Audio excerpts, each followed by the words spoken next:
Oke, kembali lagi di channel saya. Makasih buat kalian yang sudah mengklik video ini. Kita tahu ya, tepat hari ini Pak Anies ada mendatangi kantor PDIP ya. Wah, ini ramai sekali. Banyak yang bilang, apakah Anies bergabung? Apakah Anies betulan didukung PDIP? Apakah dilakukan seperti ini karena ngemis dukungan? Dan ini Opung membahasnya. Sebelum kita ke videonya, bantu subscribe dulu channel saya belum subscribe. Tidak tunggu lama, kita ke videonya langsung. Let's go.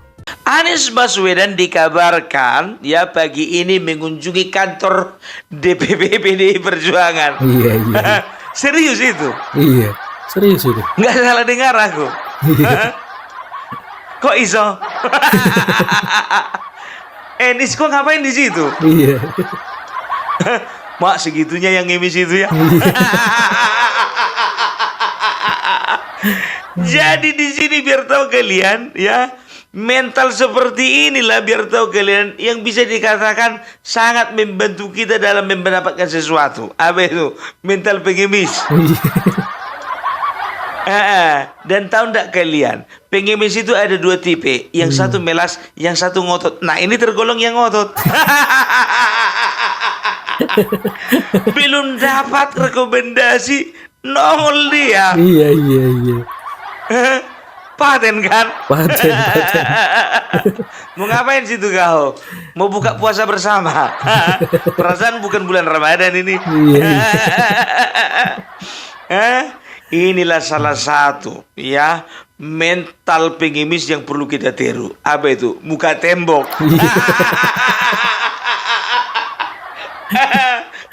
Harus muka tembok memang. Iya.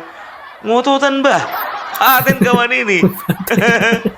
Sekarang ngomong-ngomong dulu nih, aku tanya dulu sama kau. Waktu kemarin kau jadi gubernur selama 5 tahun, pernah nggak kau sekali aja main-main ke situ? Iya, betul. Pernah nggak? Jawablah dulu jujur. Bikin malu aja kau. Lagian kau juga, iya kan? Kemarin itu waktu kau diusung PKS kasih tugas kau untuk mencari kursi, untuk memenuhi kota, untuk bisa mengusungmu. Kenapa baru sekarang kau bergerak? Iya. Kok baru sekarang bergerak gak dari kemarin-kemarin? Iya. Terlambat sudah.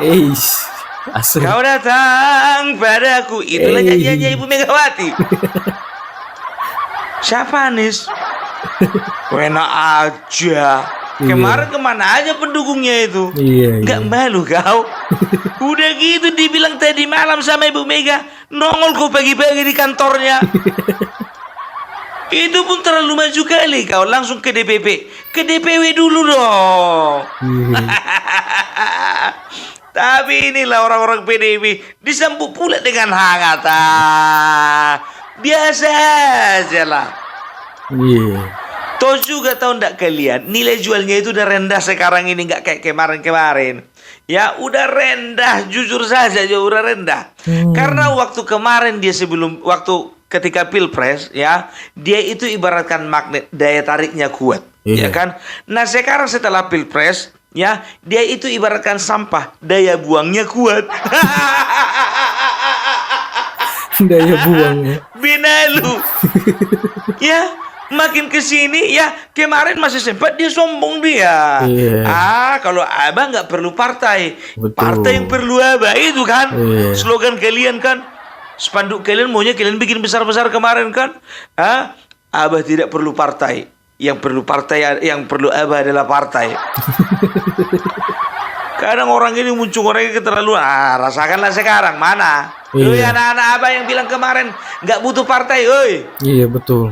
Ingat ya aku bilang sama kau ya Anies ya, sama anak-anak abah, nasib kalian tergantung sama PDI Perjuangan. Cuman dua kemungkinannya, iya kan? Diusung kalah. Iya. Nggak diusung demo. Apa lagi? Udah aku bilang, di mana ada Anies di situ ada demo. Udah melekat ya. Ini pembawa keberuntungan pada pengusaha catering. Sama event organizer yang nyewa-nyewakan speaker. Betul. Tahe si Anison peileilahon ngeraken ngisi-sini. Coba bayangkan kau ya, mana mungkin Ibu Megawati langsung menaruh simpati kepadamu, padahal kau ke situ main-main baru sekali. Nggak ada cerita, nggak ada cerita. Aduh kau, ya inilah dia, ya kan udah kelihatan kan mental pengemisnya si Anies kan. Apapun dia akan tempuh, apapun dia akan kerjakan, lakukan demi mendapatkan ambisinya. Itulah namanya si Anies. Ya, tapi aku percaya kalau Ibu Mega nggak terlampau bodoh untuk merekrut dia. Sekarang ini begini ya, aku kasih tahu sama kalian, ya, aku kasih tahu sama kalian sesuatu. Jadi, ya, kemarin itu aku bilang kan apa, ya, MK itu seolah-olah membuka ruang untuk PDIP. Kalian kira itu kebetulan? Jangan terlalu polos. Ada beberapa hal, ya, langkah-langkah politik yang dilakukan Jokowi yang banyak orang nggak mengerti. Bahkan PDIP sendiri pun juga nggak mengerti. Yang pertama itu, ya kan, MK seolah-olah memberi ruang kepada PDIP. Karena apa? Karena MK diyakini perlu mendapatkan kembali kepercayaannya dari masyarakat. Kalian tengok si Deddy Sitorus waktu kemarin mengeluarkan putusan meloloskan Gibran, dikatakan katanya MK itu mahkamah keluarga. Begitu mengeluarkan putusan yang menguntungkan mereka, apa katanya? Bahwasanya sebetulnya MK adalah pejuang rakyat. Bacrit. Pegawai hatam. Nggak konsisten. Kalau memang kalian bully kemarin MK, maunya sekarang bully juga lah. Ya, itu dia baru yang berikutnya. Berikutnya ini gini ya. Jadi ya, seolah-olah dibuka lock itu, berapa kali ku bilang sama kalian ya. Itu sebetulnya Jokowi dan Kim ingin memposisikan PDIP di posisi sulit. Terjepit, terhimpit, tersiladit. Kenapa? Karena waktu Anies rame-rame ditinggalkan oleh partai yang rencana mau mendukungnya, ya, muncul orang inilah yang selalu keluar-keluar bahwasanya mereka berusaha untuk menjegal Anies. Ya, ada usaha untuk penjegalan Anies, ada usaha untuk pengangkangan demokrasi, ada usaha untuk merusak nilai-nilai demokrasi. Ya, dari siapa itu? Deddy Sitorus, Masinton Pasaribu, termasuk Rifkat Sitaning. Orang-orang itulah semuanya, ya kan? Nah, ya kan? Jadi berarti ya orang ini sudah siap, hati-hati. Itu kan artinya apa? Itu artinya mereka itu melontarkan kata-kata putus asa. Karena apa? Karena udah nggak ada lagi harapan untuk PDIP mengusung gitu loh. Ya udah, karena memang kebetulan nggak ada lagi kemampuan untuk mengusung calon sendiri. Ya udahlah, bel-bel aja lah terus, gas terus. Kalau emang kayak gitu kita serang terus pemerintahan, kan begitu. Nah, ternyata dibuka lock itu dan akhirnya apa? Ada kesempatan PDIP untuk untuk memajukan calon sendiri. Nah, masyarakat kan kemarin sudah menilai bahwasanya ya PDIP rencananya akan berencana mengusung yang namanya Anies Baswedan, dan itulah teriakan-teriakan dari anak Abah. Kan begitu ya. Di satu sisi mereka rasa perlu untuk mengusung calon sendiri. Karena kapan lagi ini kesempatannya, kan begitu. Jadi di saat ini ya, posisinya PDIP terjepit antara pilih Anies atau pilih Ahok. Kan begitu. Kalau misalnya pilih Anies, konsekuensinya A. Kalau pilih Ahok, konsekuensinya B. Kan begitu. Ya. Jadi begini ya. Jadi untuk langkah pertama itu ya, Joko Widodo berhasil membuat siapa? Membuat PDIP bungkam. Bungkam dari apa? Bungkam dari kata-kata penjegalan. Jadi seolah-olah Kim dan juga Presiden Joko Widodo seolah-olah mengisyaratkan seperti, ya udah, ambil aja Anies. Kenapa ya seolah-olah mereka antara PDIP dan Anies diberi ruang ya? Begini masalahnya. Kalau misalnya sempat PDIP membawa calon sendiri yang namanya Ahok, ya kan? Itu bisa diperkirakan akan menjadi lawan berat bagi Rocky Gerung, bagi Ridwan Kamil. Ya, karena apa? Karena begini, ya. Karena untuk Ahok pemilih militannya itu banyak. Ya, karena menurut survei pemilih Ahok itu bisa dikatakan pemilih-pemilih loyal. Ya, itu dia. Ya bisa dikatakan ya pemilih yang dulu itu nggak kemana-mana, itu masih menantikan dia untuk mencalonkan diri menjadi gubernur DKI Jakarta. Itu dia ya, tergantung nanti lagi tinggal mengolah siapa wakilnya. Ya kalau bisa dikatakan wakilnya nanti ya dari kaum agamis lah. Karena dari kaum nasionalis sudah ada Ahok. Ya PR mereka tinggal mencari tokoh. Ya, tokoh Islam yang kuat untuk menarik suara, kan begitu ya. Tapi kalau misalnya Anies ya, jujur saja ya, kalau misalnya Anies yang diusung oleh Ibu Megawati dan juga PDIP ya, ini bisa dikatakan akan gampang mengalahkannya. Kenapa aku katakan akan gampang mengalahkannya? Yang pertama ya, Kim sudah ada Ridwan Kamil mewakili nasionalis. Dan juga Suswono mewakili ya para pemilih yang berdasarkan agama. Kan begitu. Nah, kalau misalnya Anies bisa dikatakan ya pemilih-pemilihnya Ahok ya akan eksodus masuk kepada pemilihnya Ridwan Kamil. Nggak akan mungkin milih Anies dia itu. Karena apa? Ketika coba-cobalah ini. Ketika PDIP mengumumkan mereka akan mengusung Anies, ingat ya, ini akan ada eksodus besar-besaran dari pemilihnya Ahok dan juga pemilihnya PDIP masuk ke dalam Kim. Gitu dia, ya. Jadi bisa dikatakan penambahan suara, kan begitu. Apalagi kaum-kaum minoritas. Gitu. Kaum-kaum minoritas, ya. Kaum-kaum minoritas contohnya secara agama dan juga kultur, nggak perlu kusebutkan, ya. Itu pasti milih si Ahok. Kalau Anies diajukan PDIP, itu yakin aku semuanya itu pindah kamar. Gitu loh, ya. Jadi kalau untuk mengakali pemilih akar rumput yang berbasis agama, tinggal konsolidasi aja Suswono dengan PKS. Karena apa?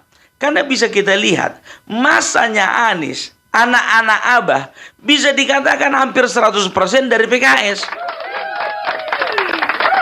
Loh, tapi anak-anak Abah berpihak kepada Anies sekarang, bukan kepada PKS. Berapa persen?